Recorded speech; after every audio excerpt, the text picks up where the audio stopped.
그럼 계약이 무효라는 말씀인가요? 네, 그렇습니다. 그리고 이것은 명백한 사기죄에 해당합니다. 최 변호사는 진숙을 쳐다봤어요. 진숙의 얼굴은 창백해졌습니다. 동우는 충격에 휩싸였습니다. 진수가 이게 정말이야? 오빠, 저는 진숙은 말을 잇지 못했어요. 모든 계획이 무너지는 순간이었습니다.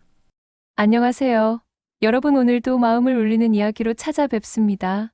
이 이야기가 시작되기 전에 구독과 좋아요 버튼을 눌러주시고 댓글로 여러분의 소중한 이야기도 들려주세요.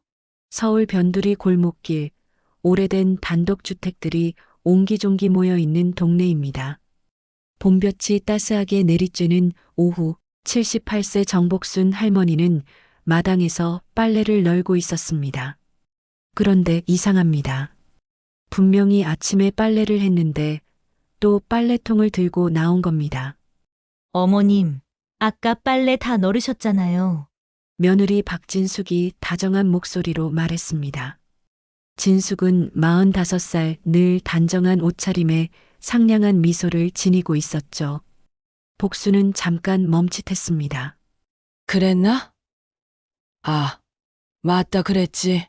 복수는 어색하게 웃으며 빨래통을 다시 들고 들어갔습니다. 요즘 들어 이런 일이 자주 일어났습니다. 냄비에 물을 올려놓고 잊어버려서 태우기도 하고 같은 질문을 몇 번씩 반복하기도 했죠. 가장 당황스러운 건 평생 외우고 살던 전화번호가 갑자기 생각나지 않는다는 거였습니다. 진수가. 순자네 전화번호가 뭐였지? 복순이 물었습니다. 진숙은 친절하게 전화번호를 알려주었지만 복수는 그 번호를 받아 적으면서도 뭔가 이상한 기분이 들었습니다. 분명히 알고 있던 번호인데 왜 갑자기 까먹었을까요? 아들 최동우는 대기업에서 일하느라 늘 바빴습니다. 47살의 동우는 어머니 돌봄을 전적으로 진숙에게 맡기고 있었죠. 진숙이 있으니까 안심이야. 동우는 늘 그렇게 말했습니다. 진숙은 정말 헌신적이었습니다. 복순의 약을 챙겨주고 식사를 준비하고 병원 동행까지 마다하지 않았죠. 그런데 복순의 머릿속은 자꾸 뒤죽박죽이 되었습니다. 어제 일이 오늘 일 같고 오늘 일이 어제 일 같았어요. 가끔은 돌아가신 남편이 아직 살아있는 것 같기도 했습니다. 여보, 밥 먹어요. 하고 부르다가 혼자 놀라기도 했죠. 진숙은 이런 복순을 보며 걱정스럽다는 표정을 지었습니다. 어머님, 병원에 한번 가보시는 게 어떨까요? 요즘 너무 깜빡깜빡 하시는 것 같아서요. 복순은 고개를 저었습니다. 괜찮아. 나이 들면 다 그런 거야. 하지만 속으로는 불안했습니다. 정말 자신이 이상해지고 있는 건 아닐까요? 병원에서 돌아온 날 복수는 충격을 받았습니다. 의사는 치매 초기 진단이라고 했거든요. 아직 심하지는 않지만 조심스럽게 지켜봐야 합니다. 의사의 말이 귓가에 맴돌았습니다. 복수는 그날 밤 잠을 이룰 수 없었어요. 진숙은 그 이후로 더욱 세심하게 복순을 돌봤습니다. 약을 챙겨주고 중요한 서류들을 정리해주기도 했죠. 어머님, 이런 서류들은 제가 정리해 둘게요. 잃어버리시면 안 되니까요. 진숙의 말은 언제나 합리적이었습니다. 어느 날 오후 복수는 화장실에 가려다가 거실에서 들려오는 진숙의 전화 목소리를 들었습니다. 네, 맞아요. 상태가 많이 안 좋아졌어요. 집 관리도 힘들어 하시고. 누구와 통화하는 걸까요? 복수는 조용히 문 뒤에서 들어봤습니다. 재산 정리는 어떻게 해야 하나요? 본인 의사 능력이 있을 때 미리 해두는 게 좋을 것 같은데. 진숙의 목소리였습니다. 그런데 왜 목소리가 이렇게 차갑게 들릴까요? 평소에 다정한 진숙과는 완전히 다른 모습이었습니다. 복수는 가슴이 철렁했습니다. 재산 정리라니 자신이 아직 살아있는데 무슨 소리인가요? 진숙은 전화를 끊고 나서 금세 다시 평소의 상냥한 표정으로 돌아왔습니다. 어머님, 어디 가세요? 화장실. 복수는 어쩐지 마음이 편하지 않았습니다. 그날 밤 복수는 오랫동안 잠들지 못했습니다. 진숙의 차가운 목소리가 자꾸 떠올랐어요. 혹시 자신이 잘못 들은 걸까요? 아니면 치매 때문에 엉뚱한 생각을 하는 걸까요? 복수는 자신도 모르게 한숨을 깊게 내쉬었습니다. 진숙은 그날 밤 늦게까지 컴퓨터 앞에 앉아 있었습니다. 화면에는 부동산 매매 관련 사이트들이 떠 있었죠. 복순이 잠든 것을 확인한 후 진숙은 조용히 전화를 걸었습니다. 안녕하세요. 혹시 치매 환자 명의 부동산 처분이 가능한지 문의드리고 싶어서요. 진숙의 목소리는 낮고 신중했습니다. 네, 법정 대리인 선임이나 후견인 지정이 필요하군요. 관련 서류는 어떤 걸 준비해야 하나요? 통화를 마친 진숙은 메모장에 뭔가를 적어 내려갔습니다. 의사 진단서, 위임장, 가족관계 증명서 하나하나 체크해가며 계획을 세우고 있었어요. 진숙의 표정은 평소의 다정함과는 전혀 달랐습니다. 차갑고 계산적인 모습이었죠. 다음 날 아침 진숙은 언제나처럼 상냥한 미소로 복순에게 아침을 차려주었습니다. 어머님, 오늘은 기분이 어떠세요? 잘 주무셨어요? 복수는 고개를 끄덕였지만 어딘지 모르게 진숙의 시선이 부담스러웠습니다. 어머님, 혹시 어제 드신 약 기억하세요? 진숙이 물었습니다. 복수는 잠깐 생각해봤지만 기억이 나지 않았어요. 잘 모르겠다. 어머님, 어제 3번이나 같은 질문을 하셨어요. 기억하세요? 진숙의 말에 복수는 당황했습니다. 정말 그랬나요? 진숙은 복순의 일거수일투족을 유심히 관찰하기 시작했습니다. 복순이 조금이라도 헷갈려하면 즉시 메모했어요. 오늘 오전 10시. 같은 질문 반복 오후 2시. 점심 식사 여부만가. 이런 식으로 기록을 남겼습니다. 동훈이 저녁에 집에 돌아왔을 때 진숙은 걱정스러운 표정으로 다가갔습니다. 오빠, 어머님 상태가 좀 심해지신 것 같아요. 오늘도 몇 번이나 같은 말씀을 반복하셨거든요. 동훈은 피곤한 표정을 지었습니다. 그래. 병원에서 뭐라고 하던? 치매 초기라고 하셨어요. 앞으로 더 심해질 수도 있다고. 진숙의 목소리에는 진심 어린 걱정이 묻어났습니다.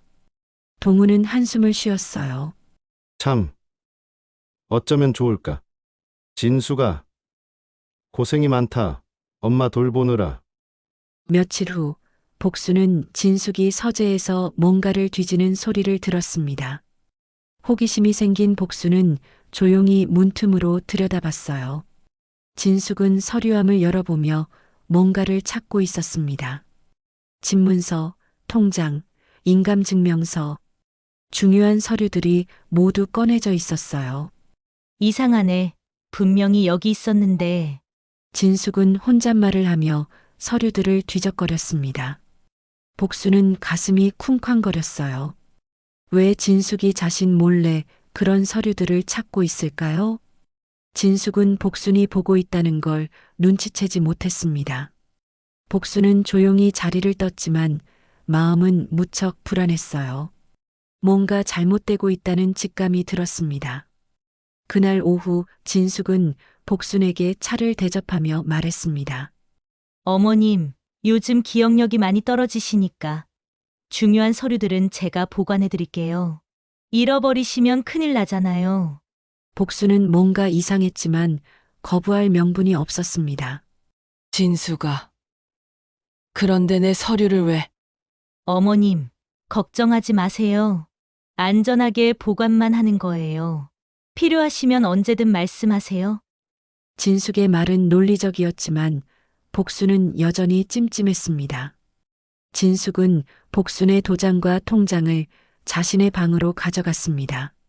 혹시 모르니까 안전한 곳에 보관해 둘게요.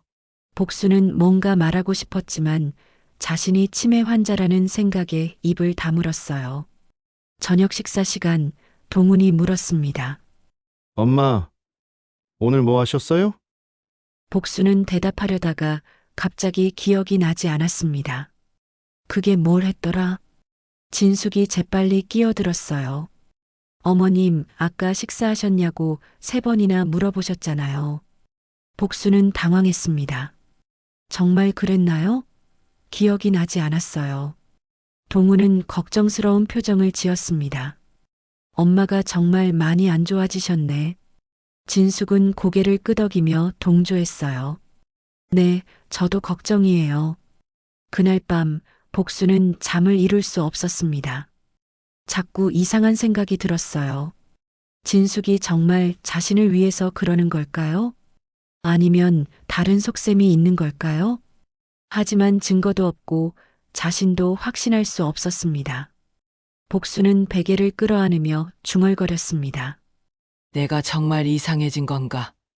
진숙이가 왜 그럴 리가 있겠어?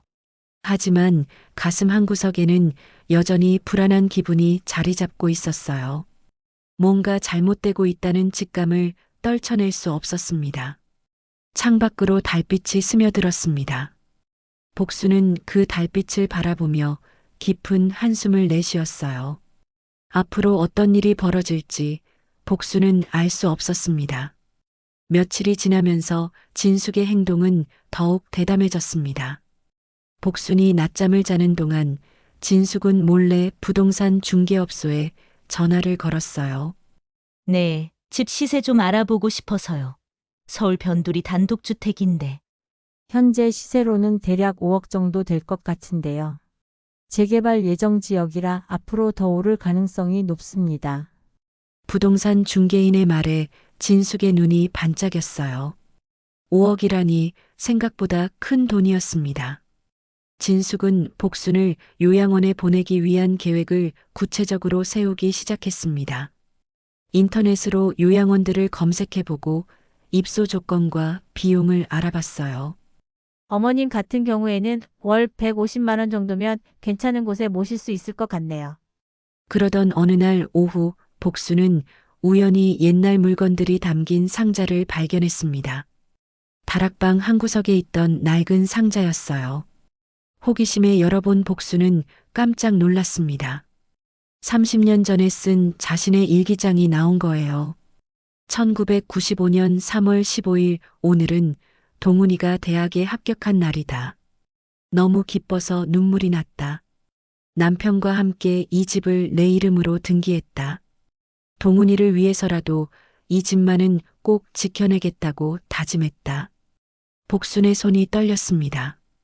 기억이 번쩍 돌아왔어요. 그렇습니다.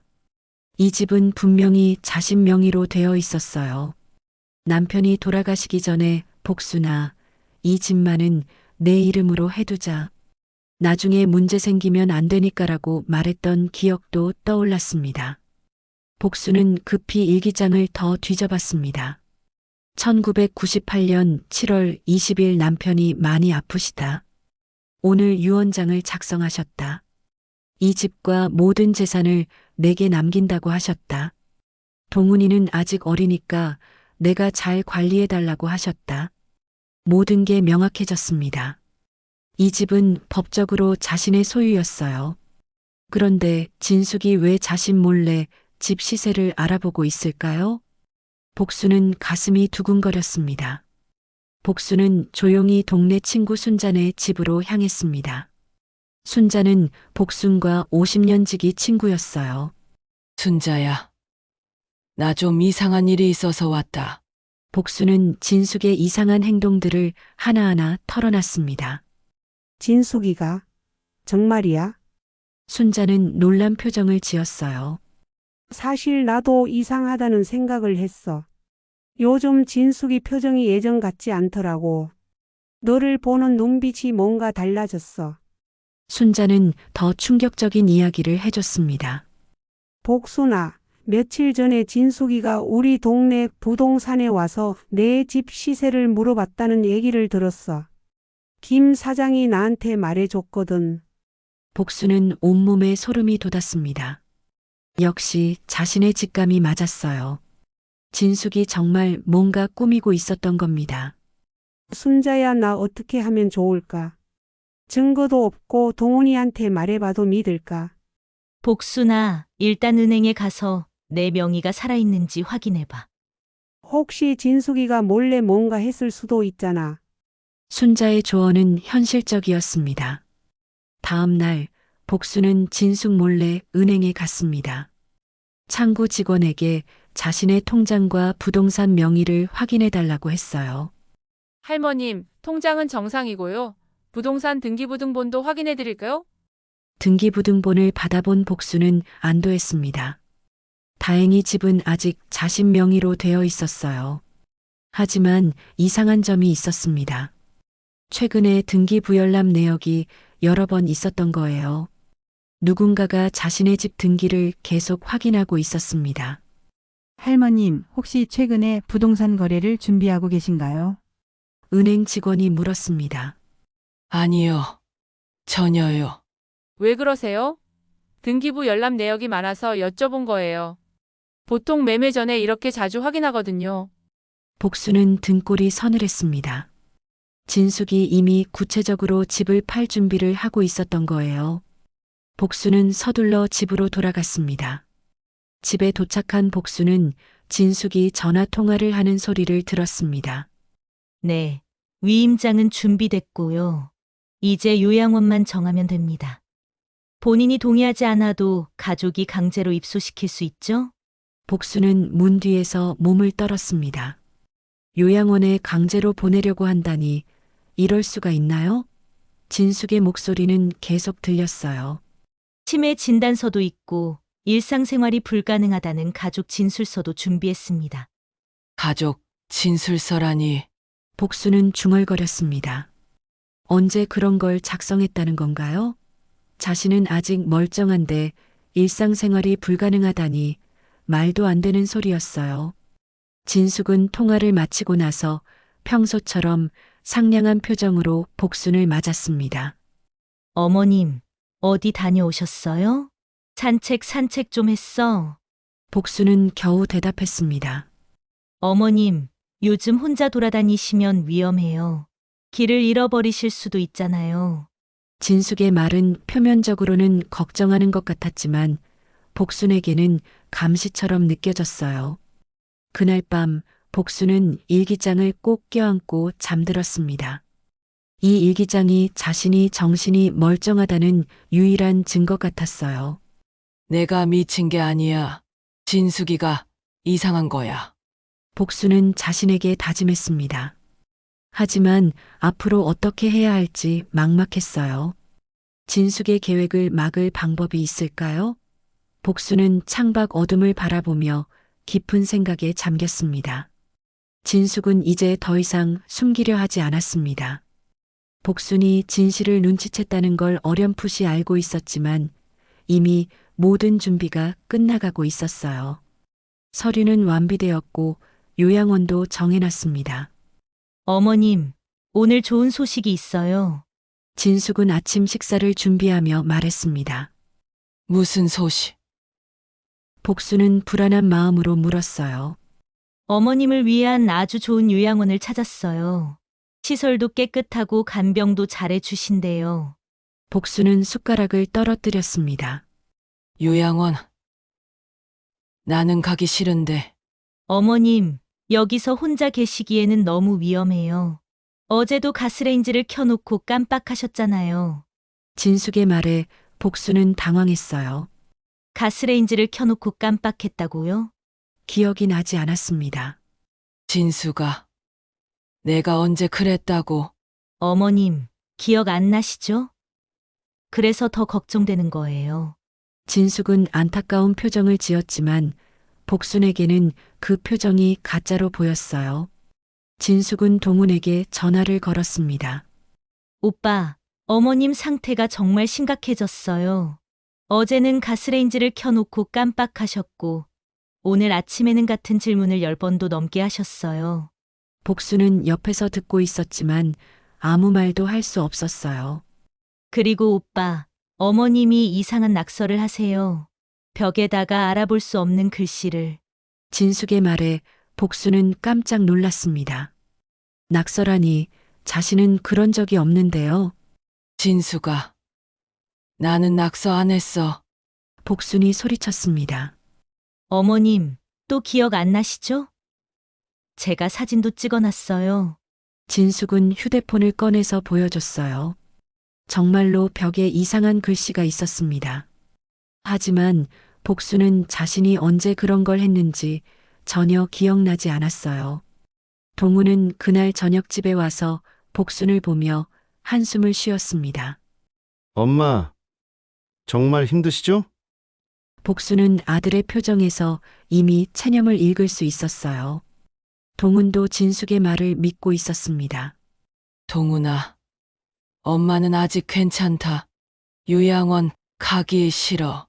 복수는 간절히 말했지만 동훈은 고개를 저었어요. 엄마, 진숙이 말로는 정말 위험한 상황이래요. 혼자 계시면 큰일 날 수도 있어요. 동훈은 속으로 어릴 적 기억을 떠올리고 있었습니다. 어머니는 늘 엄격했고 때로는 무서웠어요. 숙제했니? 공부 안 하면 안 된다. 어린 동훈에게는 어머니가 너무 부담스러운 존재였습니다. 그런 기억들이 지금도 어머니와의 거리감을 만들고 있었어요. 엄마는 너무 고집이 세고 그땐 정말 무서웠어. 동훈은 혼잣말처럼 중얼거렸습니다. 진숙은 이런 동훈의 마음을 잘 알고 있었어요.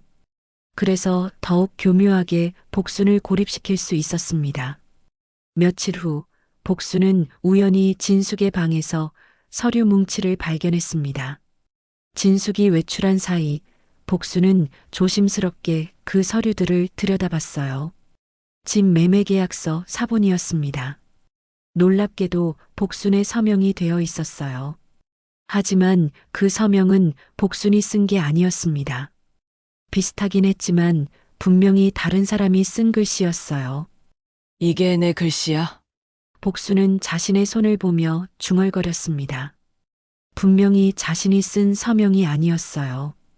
복순은 급히 그 서류를 원래 자리에 돌려놨습니다. 하지만 증거를 확보하지는 못했어요. 진숙이 돌아오기 전에 나와야 했거든요. 복순은 가슴이 두근거렸습니다. 진숙이 자신의 서명을 위조했다는 확신이 들었어요. 그날 밤 복순은 잠들지 못하고 계속 생각했습니다. 내가 미친 게 아니야. 진숙이가 나를 속이고 있어. 복순은 자신에게 되뇌었어요. 기억해. 이 집은 내 집이야. 절대 빼앗기면 안 돼. 진숙은 다음 날 아침 복순에게 말했습니다. 어머님, 요양원에서 연락이 왔어요. 다음 주부터 입소 가능하다고 하네요. 복순은 식은땀이 났어요. 나는 안 가. 어머님, 이제 선택의 여지가 없어요. 가족들이 다 결정한 일이에요. 가족이라고? 누가 결정했다고? 복순이 소리치자 진숙은 차분하게 대답했어요. 동훈 오빠와 제가 상의해서 결정한 일이에요. 어머님 안전을 위한 일이니까 이해해 주세요. 복순은 절망감이 밀려왔습니다. 아들마저 자신을 버리려 한다니 이럴 수가 있나요? 동훈이도 나를 요양원에 보내고 싶어 한다고? 네, 어머님. 더 이상 집에서 혼자 계시기는 힘들다고 하셨어요. 그날 밤 복순은 오랫동안 울었습니다. 평생 지켜온 집을 빼앗기고 요양원에 갇히게 된다니. 하지만 포기할 수는 없었어요. 이 집은 남편이 자신에게 남긴 마지막 유산이었습니다. 여보, 나 어떻게 하면 좋을까요? 복순은 돌아가신 남편에게 말을 걸었어요. 이 집만은 꼭 지켜야 하는데. 창밖으로 바람이 불어왔습니다. 마치 남편이 대답하는 것 같았어요. 복순은 마음을 다잡았습니다. 아직 끝난 게 아니야. 뭔가 방법이 있을 거야. 하지만 시간이 얼마 남지 않았어요. 다음 주면 요양원에 가게 되고 그럼 모든 게 끝나버릴 터였습니다. 진숙은 이미 승리를 확신하고 있었습니다. 모든 준비가 끝났고 복순을 막을 사람도 없었어요. 하지만 복순은 아직 포기하지 않았습니다. 마지막 희망을 붙잡고 있었어요. 그날이 왔습니다. 진숙은 아침 일찍부터 복순의 짐을 챙기기 시작했어요. 어머님, 필요한 옷들만 몇 벌 챙겨드릴게요. 요양원에서는 많이 필요하지 않대요. 복순은 멍하니 그 모습을 지켜봤습니다. 진수가 정말 가야 하나? 복순의 목소리는 떨리고 있었어요. 어머님, 이미 다 정해진 일이에요. 걱정하지 마세요. 좋은 곳이에요. 진숙은 기계적으로 대답하며 짐을 쌌습니다. 동우는 회사에서 잠깐 나와 있었습니다.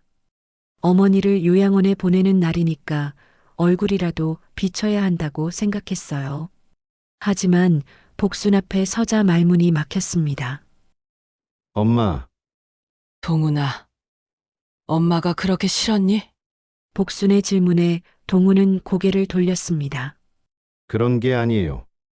엄마 안전을 위한 일이에요. 안전이라고?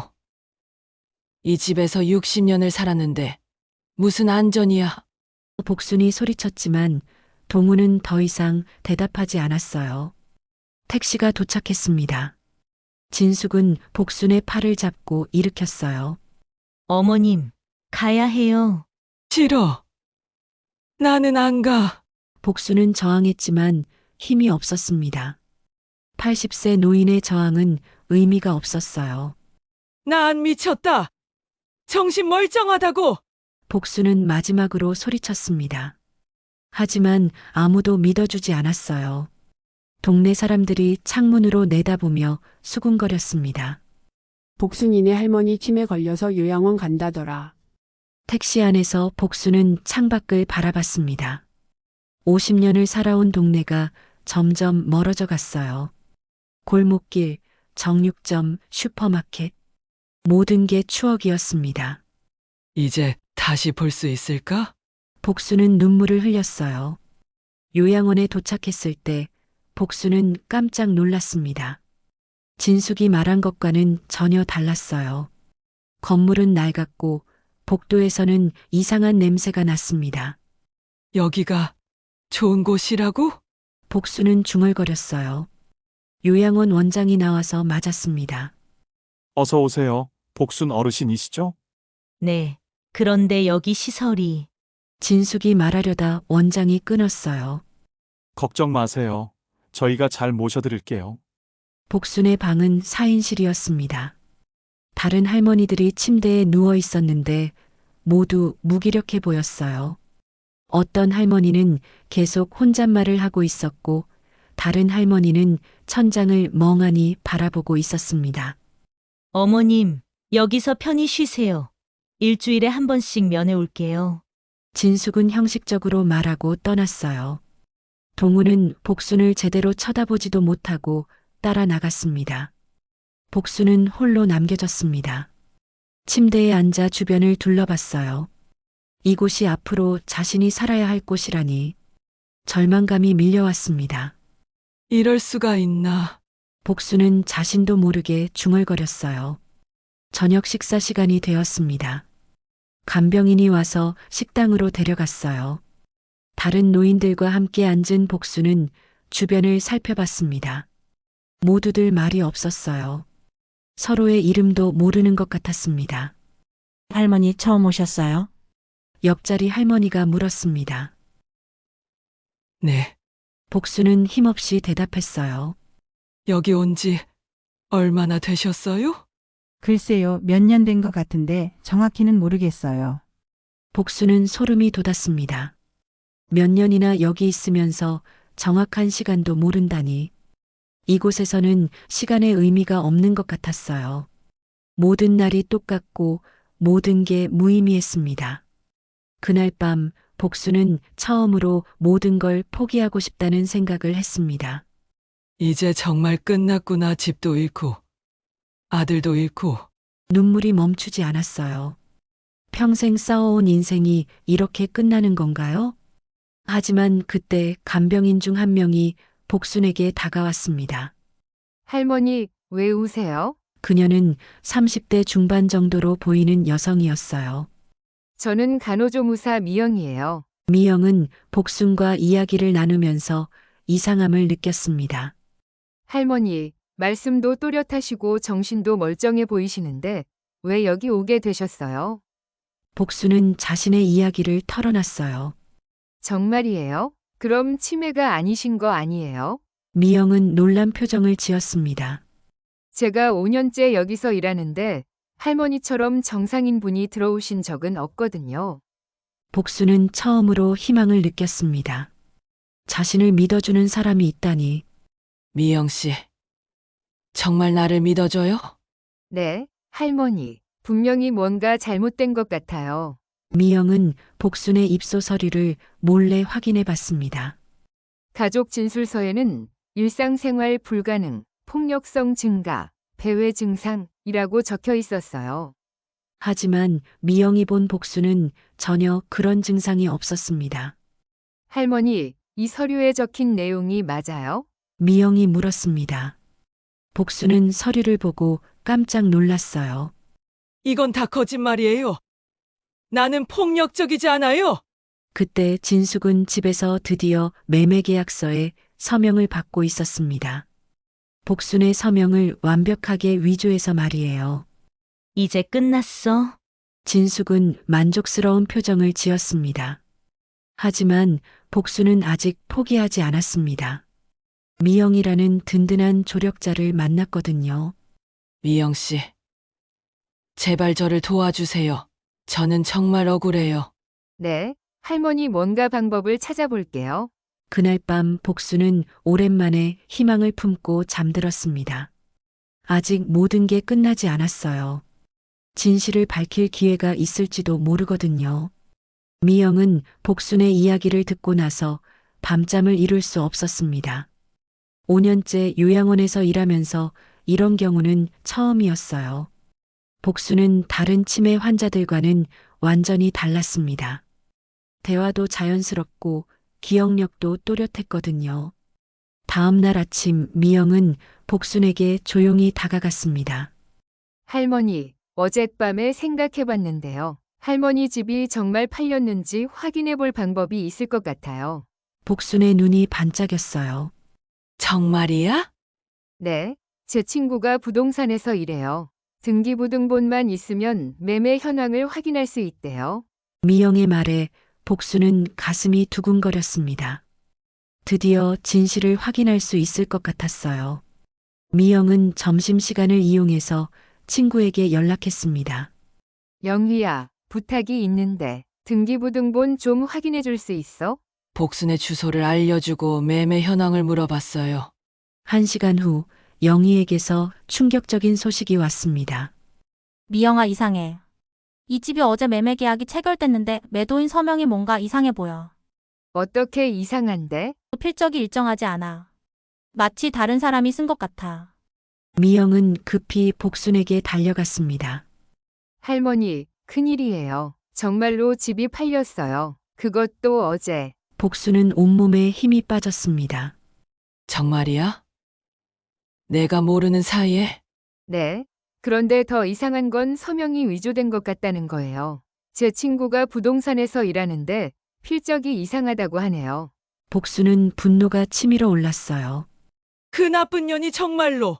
미영은 복순을 진정시키며 말했습니다. 할머니, 지금 화낼 때가 아니에요. 증거를 모아야 해요. 혹시 할머니 필체를 증명할 수 있는 게 있나요? 복순은 갑자기 무언가 떠올랐습니다. 아, 일기장. 내가 30년 동안 쓴 일기장이 집에 있어. 그걸로 내 필체를 증명할 수 있어. 하지만 문제가 있었어요. 일기장은 집에 있는데 복순은 요양원에 갇혀 있었거든요. 할머니, 믿을 만한 사람이 있어요? 집에 가서 일기장을 가져올 수 있는? 미영이 물었습니다. 순자가 있어. 우리 집 열쇠도 알고 있어. 복순은 희망을 품었어요. 미영은 복순을 몰래 요양원 사무실로 데려갔습니다. 할머니, 여기서 친구분께 전화해봐요. 제가 잠깐 자리 비워드릴게요. 복수는 떨리는 손으로 순자의 전화번호를 눌렀어요. 순자야? 나 복순이야. 복순아, 어떻게 전화를 했어? 요양원에서 전화를 쓸 수 있어? 순자의 놀란 목소리가 들렸습니다. 순자야. 큰일 났어.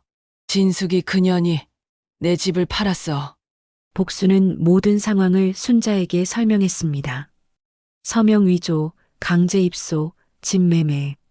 순자는 듣고 있다가 분노했어요. 그런 나쁜 년이. 복순아, 내가 뭘 도와줄까? 순자야. 우리 집에 가서 다락방에 있는 일기장 좀 가져와 줘. 그걸로 내 필체를 증명할 수 있어. 알았어. 그런데 복순아, 법무사도 찾아야 하지 않을까? 혼자서는 해결하기 어려울 것 같은데. 순자는 동네에서 평판 좋은 최 변호사를 알고 있었습니다. 복순아, 최 변호사님한테 도움을 요청해 보자. 그분이 정의로운 분이거든. 복수는 고개를 끄덕였어요. 그래. 순자야 부탁해. 그날 오후 순자는 복순의 집에 몰래 들어갔습니다. 다행히 진숙은 외출 중이었어요. 순자는 다락방으로 올라가서 일기장을 찾았습니다. 30년 동안 쓴 일기장들이 가지런히 정리되어 있었어요. 이게 복순이 필체구나. 순자는 일기장을 펼쳐보며 중얼거렸습니다. 또박또박한 글씨체가 인상적이었어요. 이 필체와 위조된 서명을 비교하면 차이를 알 수 있을 거예요. 순자는 일기장을 가지고 최 변호사 사무소로 향했습니다. 변호사님, 제 친구가 억울한 일을 당했어요. 순자는 복순의 상황을 자세히 설명했습니다. 최 변호사는 이야기를 듣고 심각한 표정을 지었습니다. 이건 명백한 사기죄네요. 서명 위조의 문서 조작까지. 즉시 신고해야 합니다. 그런데 변호사님, 복순이가 지금 요양원에 갇혀 있어요. 요양원에서 나올 수 있도록 도와드려야겠네요. 일단 이 일기장으로 필적 감정을 받아보죠. 최 변호사는 즉시 행동에 나섰습니다. 한편 미영은 복순에게 희소식을 전했습니다. 할머니, 친구분이 일기장을 찾으셨대요. 그리고 변호사님도 도와주시기로 하셨어요. 복순은 눈물을 흘렸어요. 정말이야? 이제 희망이 있는 거야? 네, 할머니. 그런데 한 가지 더 중요한 게 있어요. 미영은 진지한 표정을 지었습니다. 할머니가 여기서 나가실 수 있도록 도와드릴게요. 하지만 조용히 해야 해요. 복순은 과거 남편의 말을 떠올렸습니다. 복순아, 이 집은 너 명의로 남겨둔다. 나중에 문제 생기면 안 되니까. 남편의 유언장도 어딘가에 있을 거예요. 그것도 중요한 증거가 될 수 있었습니다. 미영 씨. 우리 집에 남편 유언장도 있을 거야. 그것도 찾아야 해. 네, 할머니. 친구분한테 말씀드릴게요. 미영은 즉시 순자에게 연락했어요.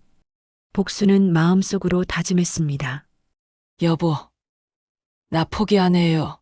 당신이 남겨준 집 꼭 지켜낼 거예요. 이제 반격할 준비가 되어가고 있었습니다. 그날 밤 복수는 오랜만에 희망적인 꿈을 꾸었습니다.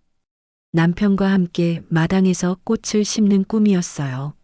곧 집으로 돌아갈 수 있을 거야.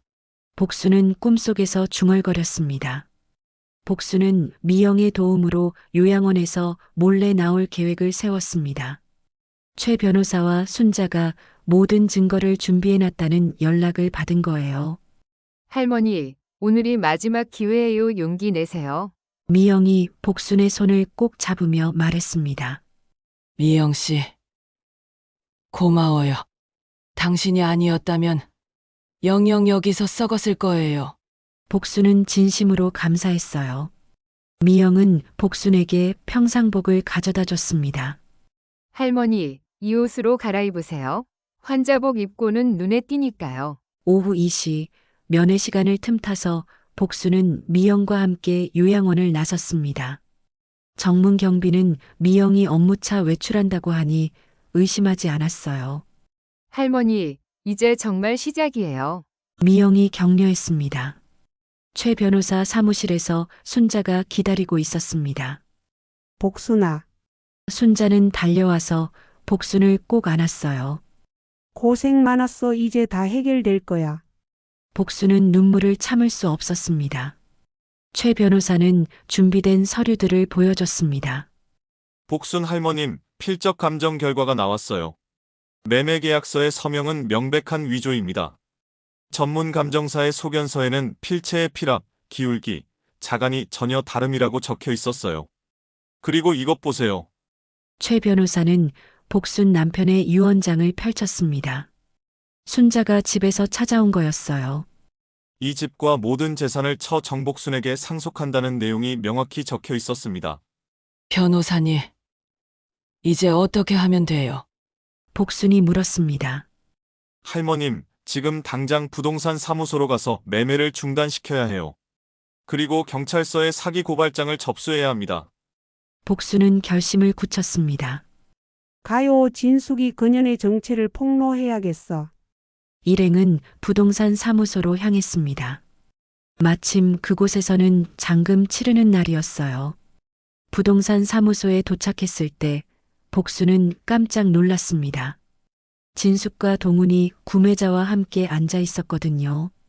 계약 완료 직전이었어요. 잠깐! 복순이 문을 벌컥 열고 들어갔습니다. 어머님?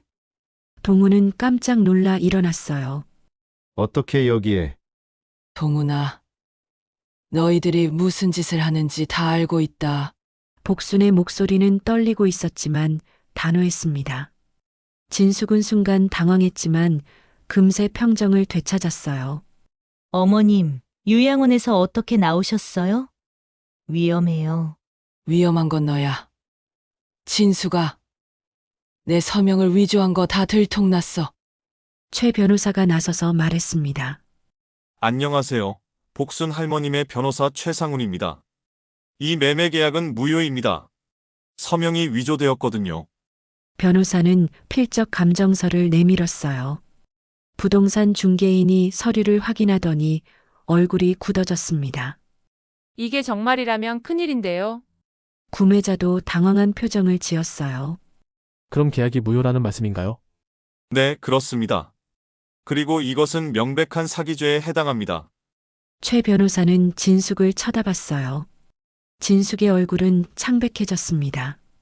동훈은 충격에 휩싸였습니다. 진수가. 이게 정말이야? 오빠, 저는 진숙은 말을 잇지 못했어요.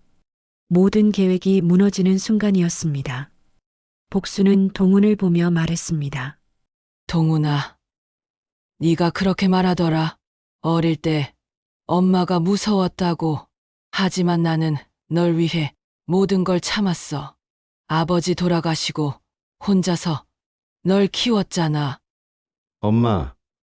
동훈의 목소리가 떨렸어요. 나는 네가 싫어서 그런 게 아니었어. 네가 공부 잘하길 바라서, 훌륭한 사람 되길 바라서 그랬던 거야. 그런데 넌 나를 무서워했구나. 복수는 계속 말했습니다. 이 집은 내 아버지가 우리에게 남긴 마지막 유산이야. 네 대학 등록금도 이 집 담보로 마련한 거였어. 그런데 지금 와서 이런 식으로 빼앗으려 하다니. 엄마. 제가 잘못했어요. 동훈은 무릎을 꿇었습니다. 진숙이 말만 믿고 엄마를 의심했어요. 정말 죄송해요. 진숙은 마지막 발악을 했습니다. 어머님이 정말 치매세요. 의사 진단서도 있어요. 하지만 최 변호사가 차단했어요. 그 진단서도 조작된 거 아닙니까? 복순 할머님은 지금 정상적으로 대화하고 계시는데요. 부동산 중개인이 말했습니다. 경찰에 신고해야겠습니다. 이건 명백한 사기 사건이에요. 진숙은 더 이상 버틸 수 없었어요. 죄송합니다. 제가 잘못했어요. 복수는 진숙을 보며 마지막으로 말했습니다. 진수가, 나는 너를 딸처럼 믿었어. 그런데 이렇게 배신하다니. 진숙은 고개를 숙이고 울기 시작했어요. 경찰이 도착했습니다. 진숙은 사기 및 문서 위조 혐의로 조사를 받게 되었어요. 동우는 어머니 앞에서 계속 사과했습니다. 엄마, 정말 죄송해요. 다시는 이런 일 없을 거예요. 복수는 아들의 손을 잡았습니다. 동훈아, 엄마가 너무 엄하게 키웠나? 그래도 널 사랑했어. 지금도 사랑해. 엄마, 동우는 눈물을 흘렸어요. 최 변호사가 말했습니다. 할머님, 집은 다시 할머님 명의로 돌아옵니다. 그리고 진숙 씨는 법의 심판을 받게 될 거예요. 복수는 안도의 한숨을 쉬었어요. 순자가 복순의 어깨를 토닥이며 말했습니다. 복순아, 이제 집으로 가자, 내 집으로. 복수는 고개를 끄덕였어요. 60년을 살아온 집으로 돌아갈 수 있게 되었습니다. 미영이 복순에게 다가와서 말했습니다. 할머니, 정말 용감하셨어요. 끝까지 포기하지 않으셔서 다행이에요. 미영 씨 덕분이에요. 고마워요. 한 달이 지났습니다. 진숙은 사기 및 문서 위조 혐의로 실형을 선고받았어요. 법원은 계획적이고 악질적인 범행이라며 징역 2년을 선고했습니다. 복수는 법정에서 그 모습을 지켜봤지만 이상하게도 분노보다는 연민이 들었어요. 불쌍한 사람이야. 욕심이 너무 컸나 봐. 복수는 순자에게 말했습니다. 복순아, 너는 참 마음씨가 착해. 그런 일을 당하고도 그렇게 말할 수 있다니. 순자는 고개를 저으며 감탄했어요. 복수는 집으로 돌아와서 새로운 일상을 시작했습니다. 동우는 매일 퇴근 후 어머니를 찾아왔어요. 예전과는 완전히 달라진 모습이었습니다. 엄마, 오늘 기분은 어떠세요? 동훈아, 너 요즘 너무 자주 온다. 회사 일은 괜찮아? 복순이 걱정하자 동우는 웃으며 대답했어요. 엄마가 더 중요해요. 그동안 너무 소홀했거든요. 동우는 어머니와의 시간을 소중히 여기기 시작했습니다. 어릴 적 무서워했던 어머니가 사실은 자신을 위해 모든 걸 희생한 분이라는 걸 깨달았거든요. 엄마, 제가 어릴 때 왜 그렇게 엄하게 하셨어요?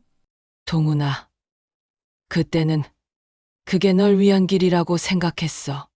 가난했으니까 공부라도 잘해야 한다고 생각했지. 복수는 차분히 대답했어요. 지금 생각해보니 너무했나 싶기도 하고. 아니에요. 엄마. 엄마 덕분에 제가 지금 이렇게 됐어요. 감사해요. 동우는 진심으로 말했습니다. 모자 간의 오해가 풀리는 순간이었어요. 복수는 마당에 나가서 봉숭아 꽃을 심었습니다. 30년 전에 심었던 그 자리에 다시 꽃을 심는 거였어요. 여보, 우리 집 지켰어요. 약속대로 끝까지 지켜냈어요. 복수는 하늘을 보며 말했습니다. 순자가 매일 놀러 왔습니다. 두 사람은 마당에서 차를 마시며 이야기를 나눴어요. 복순아, 이번 일로 확실히 깨달은 게 있어. 나이 들어도 정신 바짝 차려야 한다는 거야. 맞아. 노인네라고 해서 다 잊은 줄 알았나 봐. 뇌는 늙어도 마음은 안 늙는디. 복수는 웃으며 대답했어요. 두 사람의 웃음소리가 마당에 울려 퍼졌습니다. 복수는 요양원에서 만났던 사람들을 잊을 수 없었습니다. 미영에게 편지를 썼어요. 미영 씨, 덕분에 새 삶을 얻었습니다. 요양원에 계신 분들께도 안부 전해주세요. 미영으로부터 답장이 왔습니다. 할머니 이야기가 다른 어르신들께 큰 희망이 되고 있어요. 포기하지 않으면 기적이 일어날 수 있다는 걸 보여주셨거든요. 복수는 특별한 계획을 세웠습니다. 요양원의 외로운 노인들을 위한 작은 모임을 만드는 거였어요. 순자야, 우리가 뭔가 의미 있는 일을 해보면 어떨까? 무슨 일? 요양원에 계신 분들과 편지 친구가 되는 거야. 외로우실 텐데 누군가 관심을 가져드리면 좋지 않을까? 순자는 좋은 아이디어라며 손뼉을 쳤어요. 두 사람은 따뜻한 편지 모임을 만들었습니다. 동네 노인정에서 시작한 작은 모임이었지만 입소문이 나면서 점점 많은 사람들이 참여했어요. 요양원뿐만 아니라 혼자 사는 노인들에게도 편지를 보냈습니다. 복수는 첫 번째 편지를 요양원 룸메이트였던 할머니에게 보냈어요. 안녕하세요. 4인실에서 함께 지냈던 복순입니다. 할머니는 어떻게 지내세요? 전 집으로 돌아와서 마당에 꽃을 심었답니다. 며칠 후 답장이 왔습니다. 복순 할머니, 편지 받고 너무 기뻤어요. 여기서 편지 받은 건 처음이에요. 할머니 덕분에 용기가 생겼어요. 저도 포기하지 않을게요. 동우는 어머니의 새로운 활동을 보며 감동했습니다. 엄마, 정말 대단하세요. 힘든 일을 겪고도 다른 사람들을 도우려고 하시다니. 동훈아, 나도 도움을 받았으니까 나눠야지. 복수는 미영을 집으로 초대했습니다. 미영 씨, 우리 집에 한번 놀러 오세요. 맛있는 거 해드릴게요. 미영은 기꺼이 찾아왔어요. 할머니, 집이 정말 예쁘네요. 이 집에서 60년을 살았어. 남편과 함께 아들 키우고 온갖 일을 다 겪었지. 복수는 집 구석구석을 보여주며 추억을 들려줬어요. 힘든 일도 많았지만 행복한 일도 많았어. 미영은 복순의 이야기를 들으며 감동했습니다. 할머니, 저도 할머니처럼 강한 사람이 되고 싶어요. 미영 씨, 당신도 충분히 강해요. 나를 도와준 걸 보면 말이야. 저녁 무렵 동훈이 어머니 손을 잡고 마당을 거닐었습니다. 엄마, 이 집 정말 아름다워요. 제가 어릴 때는 왜 이런 걸 몰랐을까요? 동훈아, 어렸을 때는 모르는 게 당연해. 지금 알면 됐어. 엄마, 이 집은 영원히 엄마 집이에요. 누구도 빼앗을 수 없어요.